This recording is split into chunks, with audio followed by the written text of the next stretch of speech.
Hey guys, Grade A Beef here with a video on Sims 3.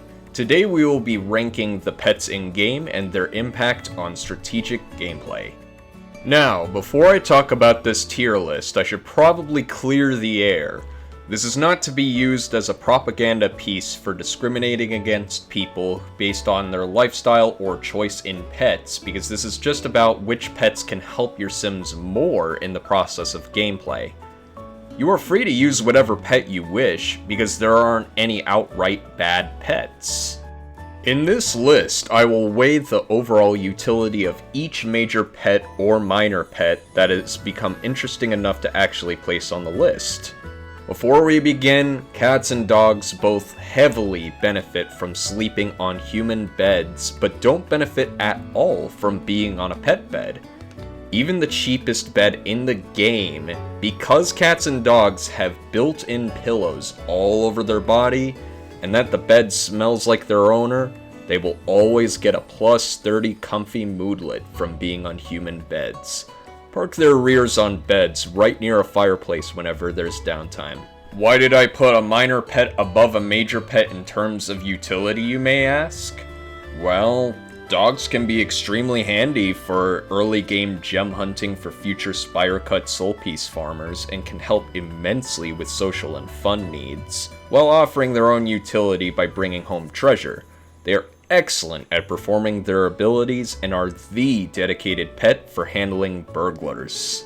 Let's get into the negatives. So, I don't like angering the male people with my choice of pet, having to go out of my way to make sure that they don't act too aggressive, and dealing with the low pay they already give after bringing back something good with such a high chance of failure.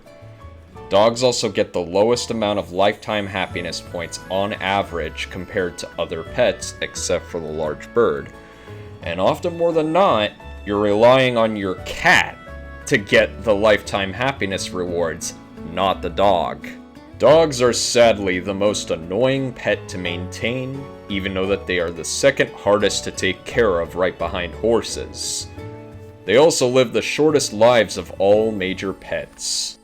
In the console versions of Sims 3 Pets, they have been given their own jobs and can make their mark doing what dogs do best, offering their canine assistance to their humans.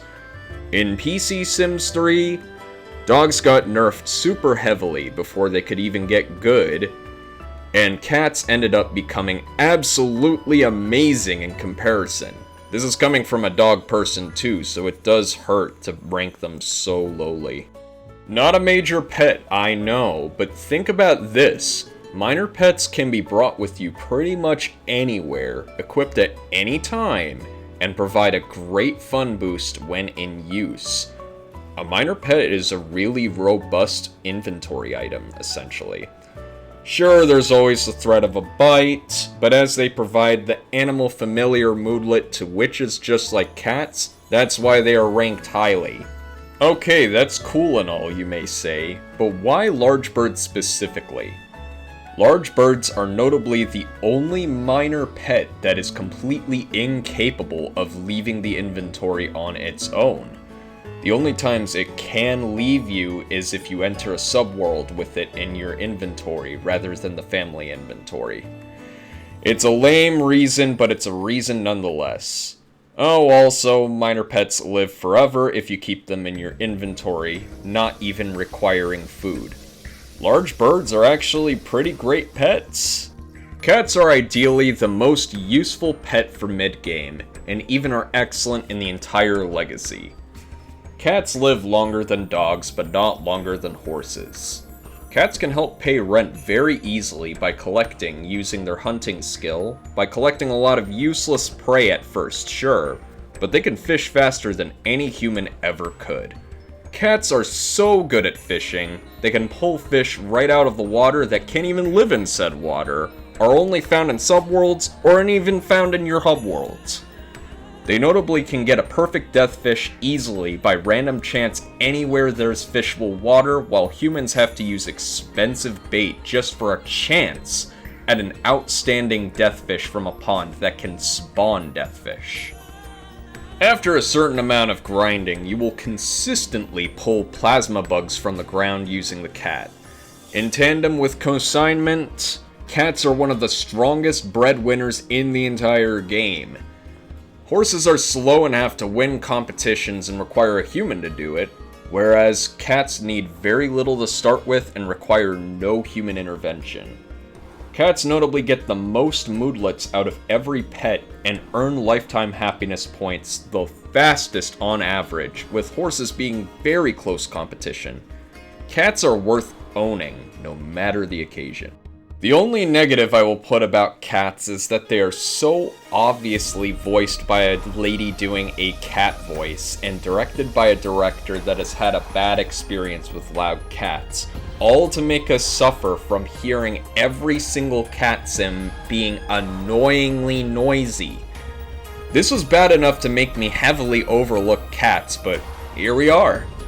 It's pathological, but that's why I name my cat sims extremely mimetic names, to cope with the fact that I'm listening to some lady screaming "meow" in a microphone over and over. It's worth it, trust me. Horses are the most difficult pet to maintain, but can be the most useful pet in the game if you play them right. For starters, they are the cheapest car in the game, pave the way to an amazing early game career, and are a step forward towards owning a unicorn. Unicorns are just basically horse 2, by the way. So anything I say about horses also applies to unicorns. Essentially, horses have barely any positive moodlets, yet have human-level wish satisfaction, which makes them great for competing with cats for the happiest pet. Since they have apple and carrot moodlets that both can be active at the same time that are plus 40 for 4 hours each, proper management of resources can result in a very happy horse. This reminds me a little bit of the horse from Utopia. A drawback to horses is that they take up the largest amount of space and only function correctly outdoors. This does mean that they are built specifically for being outside 95% of the time, and like cats, are immune to rain. Meaning, box stalls can be built fully outdoors with little worry. Horses have a huge amount of difficulty with routing due to their huge size and awkward bounding box requirements, so in most cases, you'll see a horse back up and pull into a spot just to be petted, even after a successful rub neck interaction.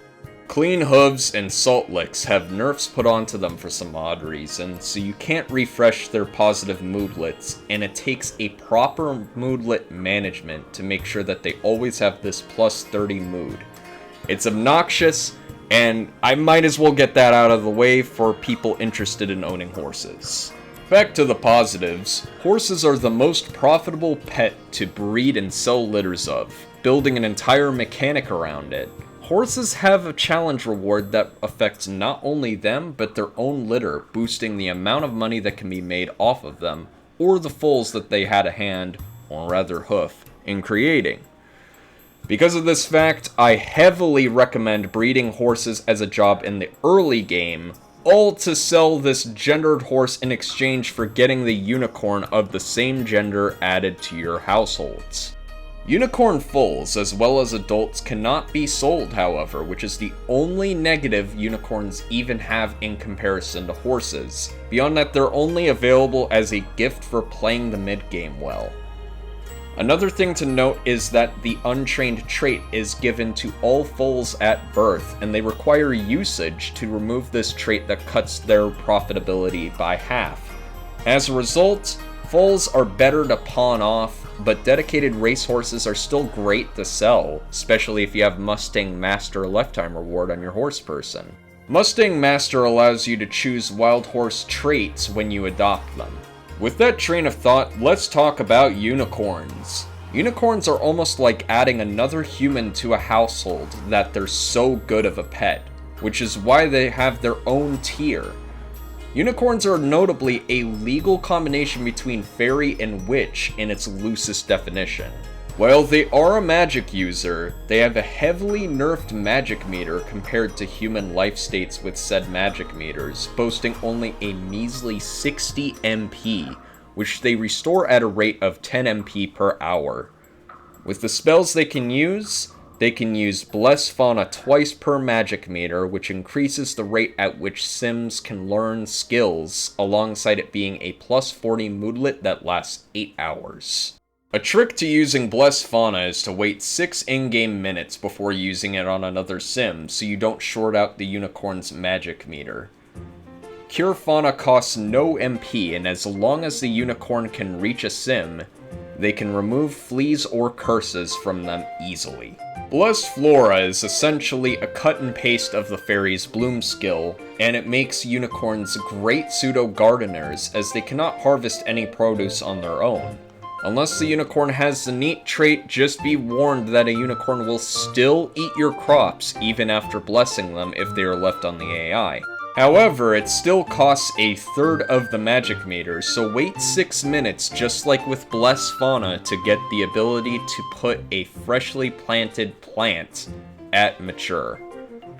Be warned, however, that there is a 10% chance every single bless that they will turn the plant into a life fruit plant. Just use a fairy unless you're planning on raising a life fruit farm. I don't want to see people complaining that their Omni plant is gone since they used a unicorn instead of a fairy to manage their garden. The most interesting ability that comes with unicorns, however, is the ability to teleport for 5 MP. This teleport is special because human Sims that are currently riding the teleporting unicorn are also teleported with them, and because of this, is the cheapest teleport in the base game, considering what it takes to unlock and use it. It takes no planning beforehand to engage in this teleport beyond not using spells for a bit, and it makes a great round trip considering how it takes 30 in-game minutes to fully get another use back. Oh, they can also create fire for 15 MP, like a Witch Fire Blast. However, they can actually extinguish any fire for no MP cost, and thus are the most efficient outdoor firefighters in the game. Bet you didn't expect that. They also start with all their horse skills mastered, so if you meet quota for getting the unicorn recruited to your household, just recruit them instead of adopting a third horse. Unless you want the wishes that come with raising up, jumping, and racing, or you want to sell their litter of fools. Again, the steep requirement for getting a unicorn in the first place can be an apt turnoff, since it requires a carefully planned out mid-game to get a chance at obtaining the unicorn, in which case you may no longer need its most useful qualities. You can recruit a unicorn by becoming friends with the unicorn, then also becoming best friends forever with a horse, a cat, a dog, and a minor pet. Fish and bugs can provide fun by being watched, and in fact, it's actually a good idea to keep a bug case on a shelf for a quick fun motive refill, beyond the occasional science duplication. Fish are for eating, not for pets in this game. The other minor pets, as I explained earlier, are able to escape from your inventory. You can put up with that if you want, but ultimately, it's much more within your interest to just have a large bird. All pets, big and small, usually do not act as much of a generalist as a human does, and struggle to keep up with their owners. Often with these pets, they don't benefit a human as much as one would first believe, but a human is a little bit too invaluable for the pet's own benefit. Unicorns are generalist enough to not be ranked with the other specialists that are every other pet, including cats and horses. If you just want the unicorn, you have to shoulder the curse of being burdened with 3 major pets for a large portion of the game. It's almost as though EA knew how good unicorn was, huh? Anyways, I hope you enjoyed the video. What's your favorite Sims pet? Do you have any fond memories about your virtual pets? Leave them in the comments down below. Remember to like the video if you enjoyed, dislike, and leave some constructive criticism if you didn't, and check out more of my content. I hope you have a wonderful day, and hope to see you again in the next video. Goodbye.